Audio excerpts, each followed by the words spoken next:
দেখো এটা হচ্ছে সেই জেঠুর বাড়ির ছাদের সিঁড়ি। ঘর দর দেখার পর আমরা চলে গেছিলাম ছাদে। এটা কাঠের সিঁড়ি, কিন্তু এটা জেঠুর দুতলার থেকে তিনতলায় আর কি ছাদে ওটা সিঁড়ি। তো ছাদে গিয়ে দেখলাম বেশ কয়েকটা ফুল গাছ আছে, যদিও বা জেঠু খুব একটা চর্চা করতে পারে না, যেটুকুনি করে ভালোই। আর তারপরে দেখলাম যে শিম গাছ রয়েছে, সেই শিম গাছে যথারীতি শিম হয়েও আছে, নাকি এর আগে অনেক শিম হয়েছিল, খাওয়াও হয়েছে।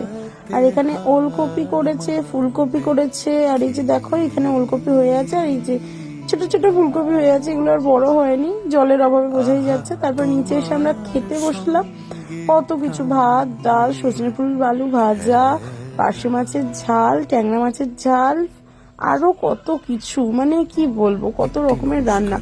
তারপর এইসব খাওয়া দাওয়ার পর একটু গল্প সল্প করে আমরা ওই জন্য রেডি হয়ে গেলাম, আমরা বাইরে এসে দাঁড়ালাম বাস ধরার জন্য। তো সেই সময় এই ট্রাম দেখতে পেলাম, তো এটাও ক্যামেরা বন্দি করে নিলাম।